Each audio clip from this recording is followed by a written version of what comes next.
For months now, the PGA Tour has accused the Saudi-backed LIV Golf League of deliberately and aggressively seeking to poach players from the PGA Tour by offering players astronomical sums of money to compete in LIV events, which means more pay to play less golf. So stay tuned and don't go away, because LIV has paid big money for golfers past their best. Will the Saudis care? First up, is LIV Golf poaching players whose best days are behind them? You're about to find out. LIV Golf has poached dozens of players, but what they hate to admit is that Stenson's performance since joining LIV has slumped considerably. For LIV, Stenson's purpose is essentially to make a statement, but he really adds nothing of value in a sporting sense. Despite his lackluster performance, Stenson will be guaranteed at least $120,000 or 100,000 euros for every tournament, in addition to his sign-on bonus, which is said to be worth somewhere in the tens of millions. Now it's considered an accomplishment if Stenson breaks 72, and he's not the only one whose performance has slumped since joining LIV Golf. Ian Poulter, Lee Westwood, Phil Mickelson, Paul Casey, Sergio Garcia, Graham McDowell, Martin Kamer, and Charles Schwartzel have each played their worst golf since joining LIV. Pro golfer Louis Oosthuizen was contemplating retirement before a LIV check was dangled in front of his face, and Brooks Koepka's major glory of 2018 and 2019 seems like a lifetime ago based on his current performance. Bryson DeChambeau's recent Open performance was good, however, he's been plagued by injuries. DeChambeau, like Patrick Reed, was happy to leave the PGA Tour for LIV so that he could play less golf for more money. So for DeChambeau and Reed, it's difficult to blame them for making the switch when you factor in their conditions. Next up, did Henrik Stenson use his role as Ryder Cup captain as leverage against LIV Golf? Let's take a look. Greg Norman and LIV were extremely pleased and excited about the arrival of Henrik Stenson to the LIV family, and according to insiders, LIV's poaching of Stenson dealt a painful blow to those who are fighting against LIV Golf. Many have accused Stenson of using his captaincy as leverage to get a better deal from LIV, because Stenson had agreed to lead Europe against the United States next year in Rome, and from a legal standpoint, he was contractually obligated to do so and stay away from LIV. Some observers are now saying that if Stenson and his management team knew a switch to LIV was on the table and used the captaincy as leverage, then they ought to be ashamed of themselves. In a recent public statement, Stenson said he felt victimized for being stripped of his title as Ryder Cup captain, and that his goal was to play for LIV and also play in his capacity as captain for the Ryder Cup. Stenson's statement, though, was viewed by observers as nothing more than a sad attempt at saving face, and they argue that he knew all along that there was no way he would be able to do both simultaneously, and that he knew there would be severe repercussions by playing for LIV, including being stripped of his captaincy. Up next, is Saudi Arabia using professional golf to sport wash their country? Let's have a look. Saudi Arabia is being accused of shamelessly attempting to sport wash their country by using the Saudi Public Investment Fund to back LIV Golf to improve its image. It's simple to understand why the kingdom would want to do this, considering much of the Western world perceives Saudi Arabia in a very negative light. On the 2nd of October 2018, Jamal Khashoggi, a Saudi dissident, journalist, and columnist for the Washington Post, was assassinated by agents of the Saudi government at the Saudi consulate in Istanbul, Turkey. Saudi women finally received the right to drive a car in 2018, and for decades the regime has been engaged in gross human rights violations, including but not limited to public beheadings by the sword, the execution of members of the LGBTQ community, and decades of allegations of torture. Saudi Arabia's public investment fund is essentially a never-ending supply of money valued at an estimated $620 billion.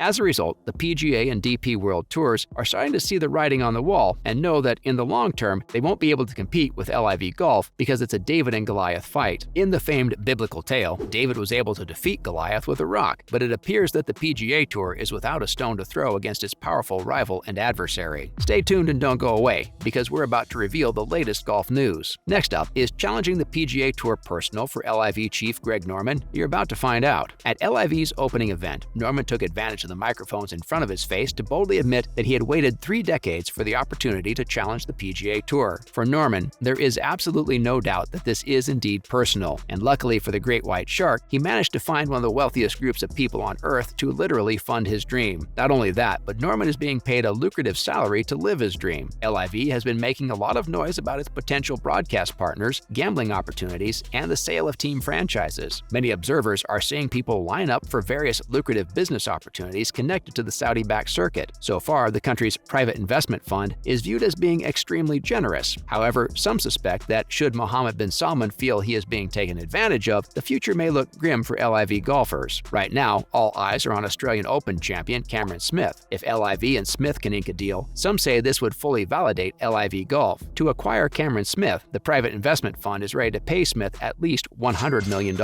Up next, what's happening at the Rocket Mortgage Classic? Let's find out. At the Rocket Mortgage Classic, all eyes are on Will Zalatoris. In his third round of play at the Rocket Mortgage Classic, Zalatoris hit 9 of 14 fairways and 13 of 18 greens in regulation to finish 6 under for the tournament. Zalatoris finished his round tied for 48th at 6 under. Taylor Pendrith is in first at 15 under. Tony Finau is in second with 14 under, and Lee Hodges is in third with 12 under. After a long 324-yard drive on the 393-yard par 3 third, Zalatoris chipped his second shot to 6 feet and rolled for a one-putt birdie on the hole. This moved Zalatoris to 1 under for the round. On the 552-yard par 5 7th hole, Zalatoris birdied after hitting the green in 2 and 2 putting. This moved Zalatoris to 3 under for the round. Zalatoris got a bogey on the 372-yard par 4 8th, getting on the green in 3 and 2 putting, moving Zalatoris to 2 under for the round. On the 207-yard par 3 9th, Zalatoris' tee shot went 199 yards to the left rough, and his chip went 14 yards to the green, where he rolled a 2-putt for bogey. This moved him to 1 under for the round. Zalatoris hit his tee at the green on the 233-yard par 3 11th, setting himself up for a long 34-foot birdie putt, and converted it. Now Zalatoris was 2 under for the round. Zalatoris has been playing incredibly round and will likely be one of the event's top finishers. Finally, is Bubba Watson headed to LIV Golf? You bet. Bubba Watson, a leader of the U.S. Ryder Cup team and 2-time Masters winner, has announced that he's making the jump to LIV. News surfaced on Friday, July 29th, just before the start of the LIV tournament at Trump Bedminster in New Jersey, that attracted widespread protesters from the families of 9/11 victims. Watson joined the first-round YouTube stream to make the development official. Watson said, "My wife loved it. We prayed about it, we came to the decision, and here we are." Watson provided further explanation behind his rationale for moving to LIV and said, "It's cliche, but I love growing the game of golf. I sponsor junior golf tournaments, I've sponsored college tournaments, I've done a lot of stuff." Watson said he even observed his son watching LIV tournaments and that his son was able to remember all the team names. Watson said from that point on he started to realize there is something here. How much was Watson paid by LIV to leave the PGA? $50 million.